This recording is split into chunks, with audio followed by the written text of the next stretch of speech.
this is Munson with Munson Music. I'm going to talk about how you play a song called All I Ever Need by Mahone. And we ended up keeping this on 4th fret to kind of match the recording, but we walked through a couple things in root position. And there are all these cool little licks actually in the keyboard part. If you wanted to kind of back those up, you can start 2nd on the G string. Open B is kind of a hammer on the 3rd fret. So kind of this 2, 0, 3. And then we kind of repeat that idea. 2, 0, 3. And then you kind of hear this cool little bass, or this cool little keyboard lick, where you go 3rd on high E to 2nd fret on the high E is a pull off. So I'm kind of playing 3rd fret and letting my finger fall off the string to kind of carry the sound back to 2nd fret. And then 3rd on the B string, and then open B. And then we kind of go back to our 2, 0, 3, 2, 0, 3, 2, 0, 3 idea we started with. So all the way through that part you can have that 2, 0, 3, 2, 0, 3, 3, 2, 3, 0. 2, 0, 3, 2, 0, 3, 2, 0, 3. And you may want to throw in some basses for that. You can throw in 3rd on the low E string to kick it off. And then play open D and kind of play that same lick. And then 3rd on the A string for the 3rd on the high E string. And I'm kind of doing that hybrid picking, so I'm using my pick for my bass and my finger to start the high E string note. And then we kind of go back to our open D. So you may want to kind of dig on kind of working that as kind of adding in bass parts with almost like a little 2-part. So you have 3 A B D, D A B D, and then C and G F sharp D B, and then D A B, A B D, A B D, D A B D, A B D, A B D. Kind of working that last lick. Or you could back that up with chords by starting on a G major chord. I normally do this 1st finger on the A 2nd, 2nd finger on the low E 3rd, 3rd finger on the high E 3rd. And if you strum all those together, that sounds a G major chord and it sounds really happy. And you may also dig on putting 3rd finger on the B 3rd, pinky on the high E 3rd. Kind of working that as a little bit more powerful G. And then from the G we go into a D major chord. You normally do this 1st finger on the G 2nd, 2nd finger on the high E 2nd, 3rd finger on the B 3rd. And if you strum the D string to the high E string, it sounds a D major chord and sounds really happy. Or while you're on Ds in general, it can be cool to lift the 2nd finger. It's always a fun finger to lift. It makes it D sus2. Or you could add in the pinky on the high E 3rd for D suspended chord and kind of say some stuff around the D. And then from the D we can go into a C major chord.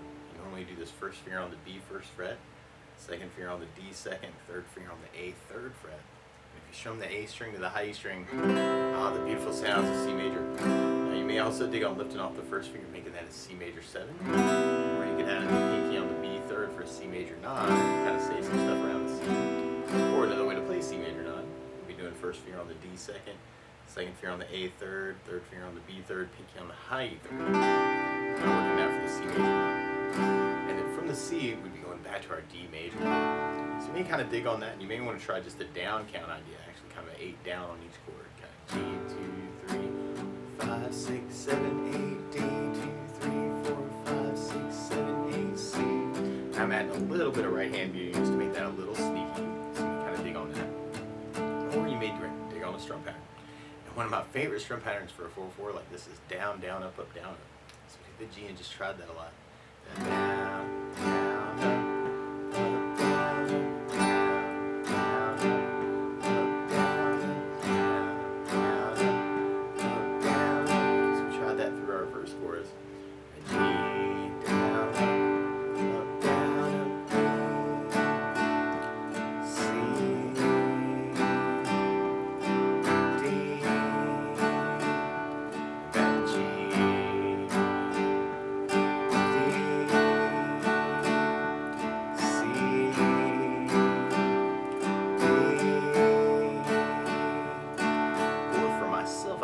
Gravitating towards something called a 16th note strum pattern.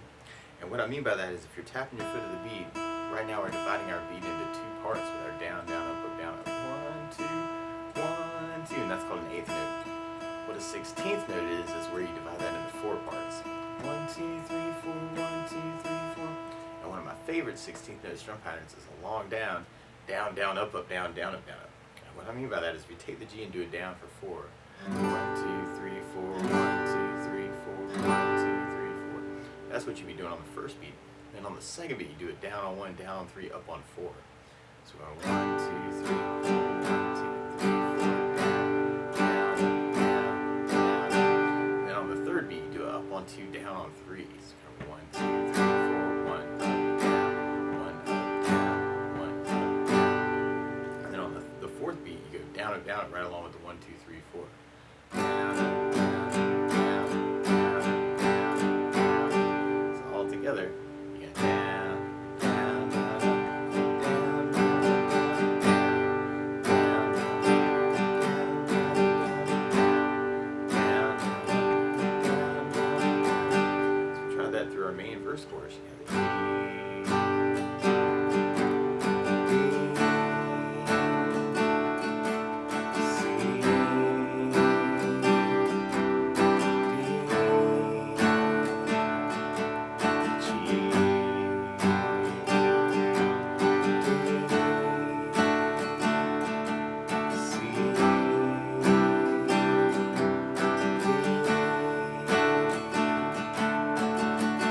have the part is to play along with Austin. Instead of starting on a G major chord, you're starting on a B major chord. So play along with the recording. What you want to do is take a capo, and if you put the capo on 4th fret, and now your G is really a B major chord, and your D is really an F sharp major chord, and your C is really an E major chord.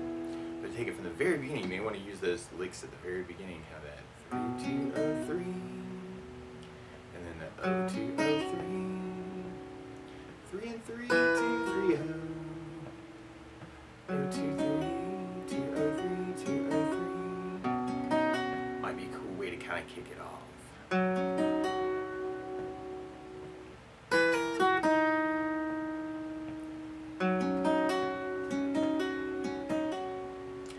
Or you could back that up with the chords, kind of working the down idea. G, D, C, D. Or you might dig on the down, down, up, down, up. G, down, up, down, D, C, D. Or you may dig on the 16th idea.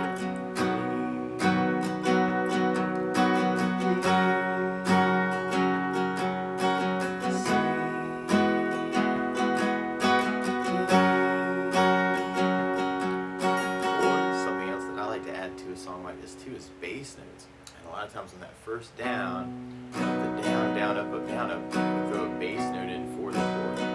So on the G you have low E for the bass, on the D you have the D for the bass, on the C you have the A for the bass. So maybe we kind of dig on working just as a bass down, up, down, up. G bass, down, up, down, D, C.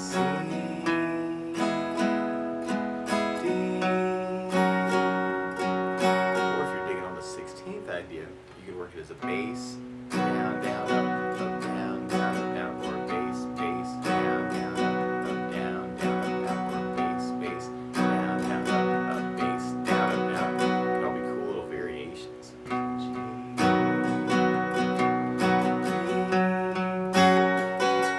or you could throw in little licks around the chorus. And hammer-ons and pull-offs are a good way to take care of that.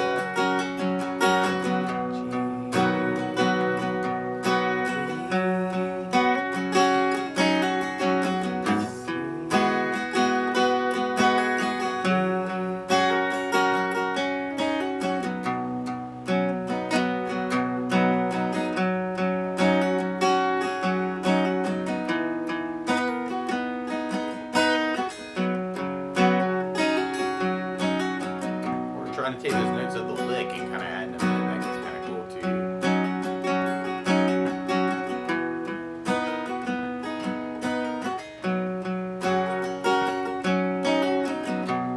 So you want to kind of experiment with it and kind of see what you want to say with it too. Or if you know there's strum patterns or other ways to play these chords, you know, feel free to take this lesson and run with it any way you want to.